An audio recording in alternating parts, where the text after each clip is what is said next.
पाकिस्तान के grey list से निकलने के रोशन इम्कानात। FATF में पाकिस्तान की तारीख साज कामयाबी का इम्कान।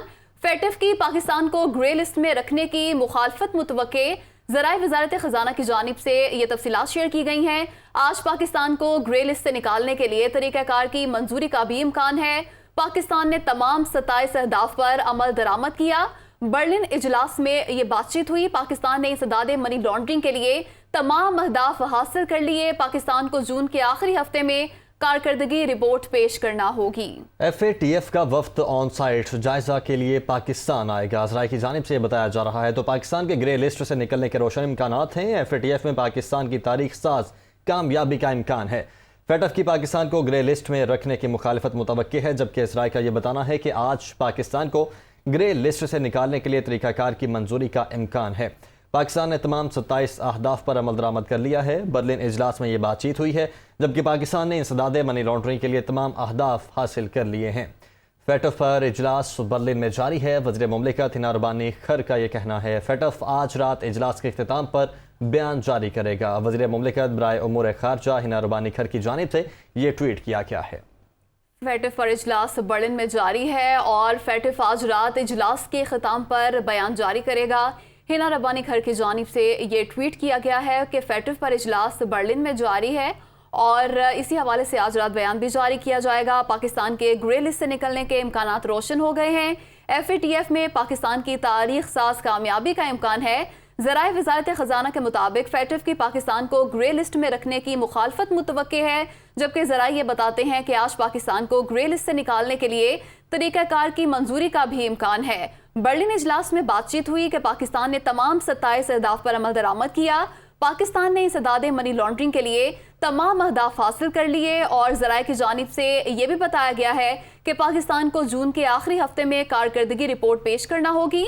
FATF का वफ्द ऑन साइट जायजा के लिए पाकिस्तान भी आएगा। ज़राए की जानिब से ये भी बताया गया है FATF की ऑनलाइन टीम जुलाई के आखिरी हफ्ते पाकिस्तान आ सकती है। शुएब निज़ामी इस वक्त हमारे साथ मौजूद हैं। शुएब, एक तो ये कि किस हद तक चांसेस रोशन हो चुके हैं और दूसरा ये कि अगर इस चीज़ की मंजूरी मिलती है तो तरीक़ाकार किस तरह से अपनाया जाएगा?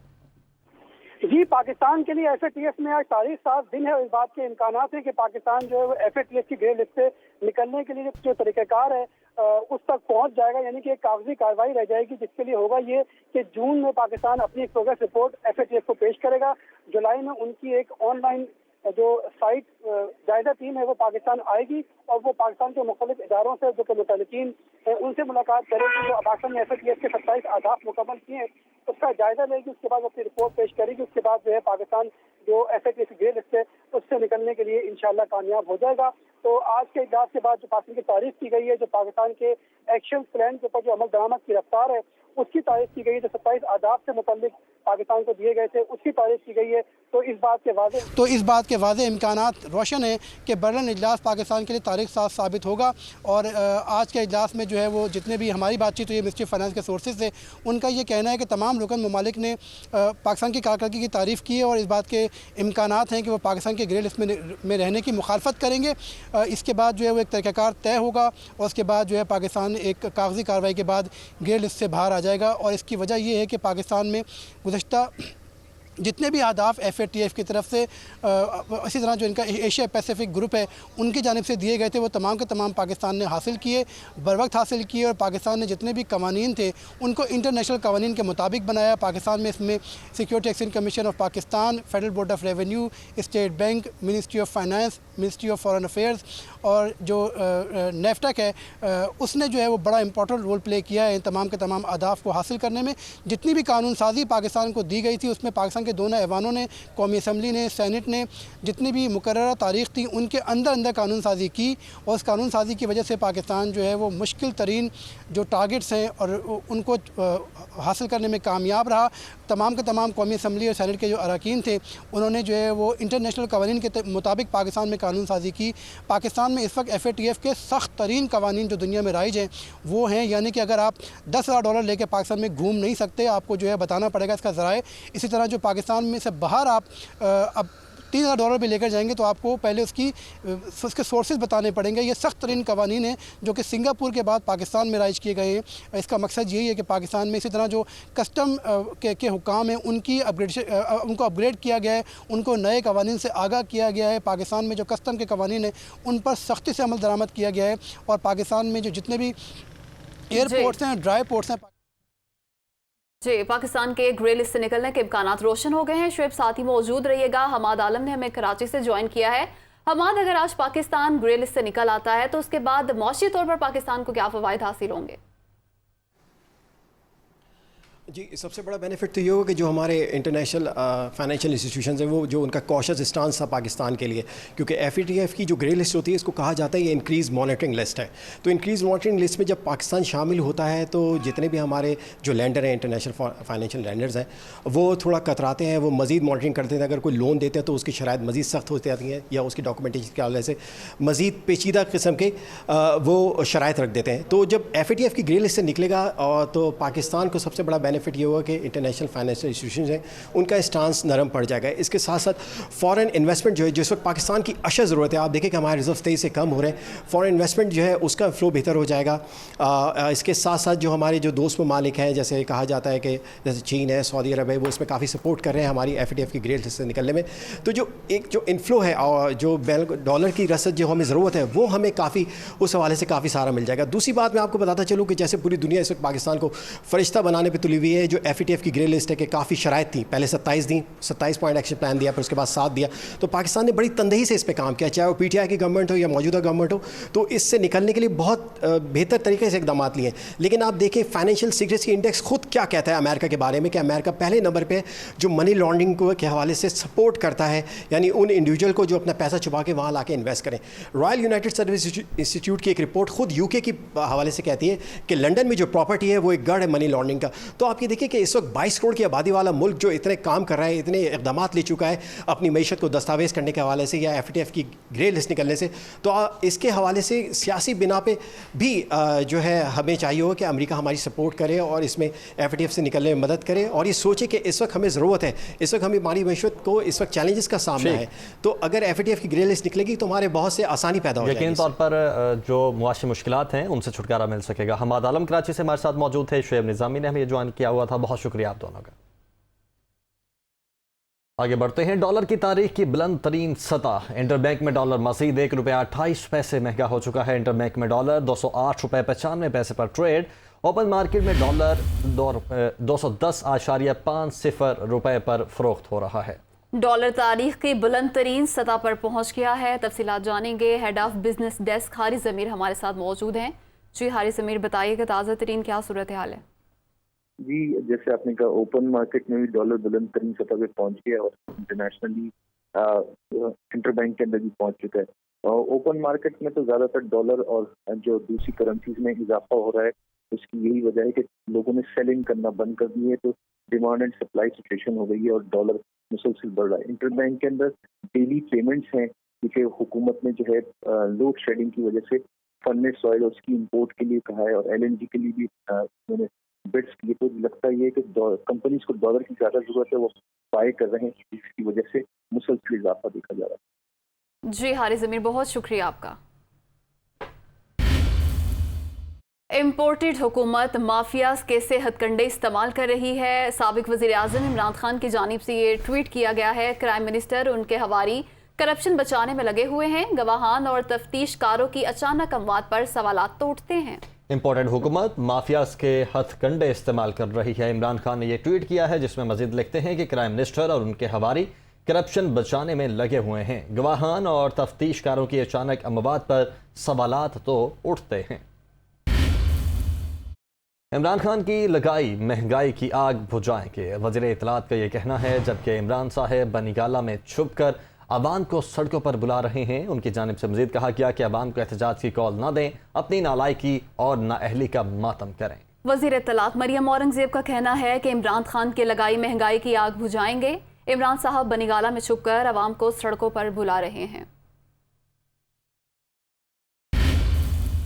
PTI रहनुमा अली ज़ैदी कराची में प्रेस कॉन्फ्रेंस कर रहे हैं। तो जुबैदा जलाल भी थी और हमारे कादरी साहब भी थे तो सब ने मिल के ये फैसला किया था सेंसस वाला, फिर वो चला गया कैबिनेट और कैबिनेट से अप्रूव होके वो चला गया वो कमेटी में जो सारे चीफ मिनिस्टर्स बैठते, नहीं सीसीआई में चला गया। और सीसीआई में उससे पहले जिन्होंने सेंसस कराया था 2017 में 16 में, जो मुर्तज़ा वहाब साहब यहाँ उसको हेड कर रहे थे और बाकी डीसी और ये सिंध हुकूमत के अंदर हुआ था, वो खुद ही इसके ऊपर इतराज़ उठा रहे थे और वो कभी इधर बैठ रहे थे कभी उधर बैठ रहे थे। और मुराद अली शाह साहब ने वहाँ पे भी कहा कि जी अपनी, तो वो एक मेजॉरिटी सीएम्स के साथ मिला के फैसला हुआ सीसीआई में कि सेंसस होना है। और असद उमर साहब ने उसके बाद उस पर बड़ा काम भी किया और उसको भी टेक्नोलॉजी को इस्तेमाल करके ट्रांसपेरेंट करने की बात की और इस साल होना था, मुकम्मल होना था इस साल दिसंबर। और वो जिस तरह स्पीड में जो टेक्नोलॉजी की ला रहे थे उससे बड़ी तेज़ तरीके से और सस्ते तरीके से होना था। बजट अप्रूव किया था। हाँ अरसलान सही कह रहा है, बजट भी उसका आपने अप्रूव किया था। अब वो क्या हो गया सेंसस, और उसके बगैर आपने पूरे शहर में डिलिमिटेशन कैसे कर दी, उसके बगैर आप लोकल बॉडी इलेक्शन कैसे अनाउंस कर दिए। जो सुप्रीम कोर्ट ने, लोकल बॉडीज़ की बात आ गई तो जो सुप्रीम कोर्ट ने अहकामात दिए हैं सिंध हुकूमत को कानून सही करो, कानून ठीक करने के, उसमें लिखा है Sindh government is supreme court direct, advice का लफ्ज नहीं है, मशवरा नहीं दिया, डायरेक्ट किया है, यानी कि हुक्म दिया है 148 कि 148 के तहत जो डेवोल्यूशन ऑफ पावर है वो होनी चाहिए। वो अभी तक कुछ नहीं हुआ। वो स्पेशल कमेटी बनी है, पता नहीं उसकी मीटिंग नहीं हुई। अभी फिरदौस भाई कह रहे हैं कि वो भी 2-3 हफ्ते से मीटिंग नहीं हुई है उसकी और ये इलेक्शन की तरफ जा रहे हैं। फिर एमक्यूएम वालों से पूछता हूँ कि सेंसस नहीं हुआ। और मैं एक बात बड़ी गौर से पूछना चाहता हूँ, जो मेरा तीसरा टॉपिक है, मैं इधर से आ जाऊँ। यहाँ से जी शुरू हुआ बिलावल हाउस से इंग्लिश मीडियम लॉन्ग मार्च महंगाई के ख़िलाफ़, जिसमें कोई 300 तो SSU के वो लोग ले गए साथ अपने सारे वुज़रा, और ये वो सीएम भी कंटेनर पे, भी कंटेनर पे, हाँ डिप्टी के सारे डीसीज को मिला के, पटवारी मुख्तियार कार, ये वो सारे सिंध के सारे कहाँ जा रहे थे जी? इस्लामाबाद पिकनिक मनाने। और क्यों जा रहे थे? कांपे टांग गई वहाँ जाके इनकी, एक ही चीज़ रह गई उसकी, इतने अरबों रुपए करोड़ों रुपए खर्च करके वो जा क्यों रहे थे? वो क्या था? महंगाई मार्च। वो जो ट्रक पे चढ़े रहते थे मरियम और वो जो भी सीएम बन गया है।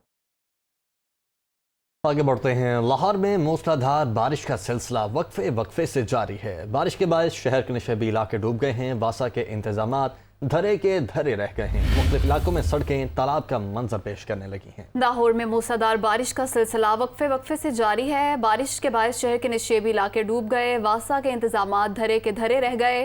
मुख्तलिफ इलाकों में सड़कें तालाब का मंजर पेश करने लगी और शहरियों को शदीद मुश्किलात का सामना है। और लाहौर में बारिश का सिलसिला जारी है वक्फे से, और बारिश के बाद की सूरत हाल ये है कि शहर के निशेबी इलाके पानी में डूब गए। लाहौर में रात से होने वाली बारिश ने जलथलेग कर दिया। निशेबी इलाके ज़ेरे-आब आ गए हैं। कज़ाफ़ी स्टेडियम का इलाका भी मुकम्मल तौर पर पानी से भर गया है। मज़ीद जानते हैं हमारे नुमाइंदे सलमान तारिक से।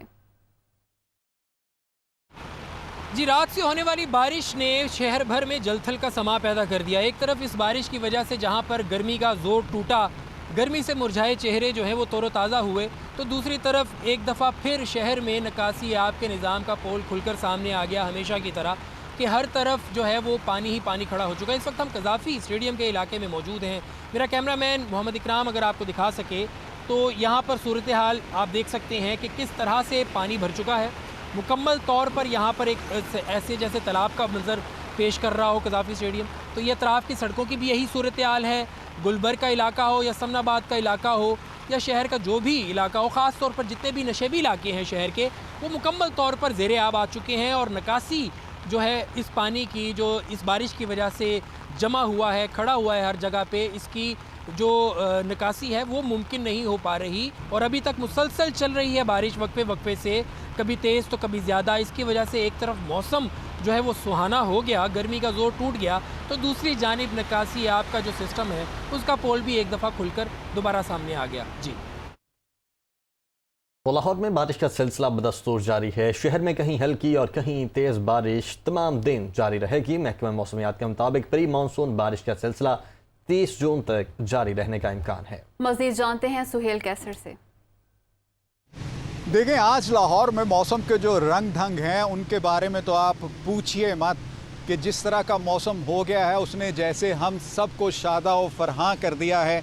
और वो तवील इंतज़ार के हम सब की नज़रें कई माह से आसमान पर जमी हुई थीं और पूरी कौम गिड़गिड़ा कर रब्बे कायनात के हुजूर ये इल्तिजाएँ कर रही थी कि या बारी ताला अपनी मखलूक पर रहम कर कि गर्मी की शिद्दत सबको हल्कान किए दे रही है। आज के दिन बारिश की इंटेंसिटी जो है वो कुछ ज़्यादा है और अब तक जो अदादो शुमार हैं उनके मुताबिक लाहौर में तकरीबन 80 से 85 डिग्री सेंटीग्रेड 80 से 85 मिलीमीटर तक बारिश जो है वो बरस चुकी है। और इससे मौसम खुशगवार हुआ तो मौसम शदीद गर्मी की वजह से जो यके बाद दीगरे हीट वेव्स चलती चली आ रही थी उनका भी खात्मा हो गया। हमें भी किस कदर खुशी हो रही है इस मौसम की वजह से, वरना इससे पहले जब हम मौसम की सूरत हाल बताते थे तो कोशिश होती थी कि जल्दी जल्दी सूरत हाल बताकर धूप से किनारा किया जाए, कोई साया ढूंढा जाए। सो जी, ये लाहौर में आज मौसम की सूरत हाल और आइंदा आने वाले कई रोज़ तक इसी तरह का सिलसिला जो है वो चलता रहेगा। जी। वज़ीर आला पंजाब हमजा शहबाज ने कहा है कि पंजाब हुकूमत आवाम को तालीम और सेहत की मयारी सहूलतें फराहम करने के लिए कोशां है। वज़ीर आला पंजाब हमजा शहबाज की ज़ेर-ए-सदारत तालीम, सेहत की सहूलियात और क्रिमिनल जस्टिस सिस्टम को बेहतर बनाने के हवाले से अहम इजलास हुआ। डिलीवरी एसोसिएट्स के चेयरमैन सर माइकल बार्बर और बरतानवी high commissioner doctor Christian Turner video link के जरिए इजलास में शरीक हुए। इस मौके पर हमजा शहबाज ने कहा कि पंजाब हुकूमत सर माइकल बार्बर के वसी तजर्बे से इस्तेफादा करके तालीम और सेहत के शोबों में इनकलाबी इस्लाहात लाना चाहती है, जबकि सर माइकल बार्बर का कहना था कि जामे रोड मैप तैयार करके आगे तेज़ी से बढ़ा जा सकता है।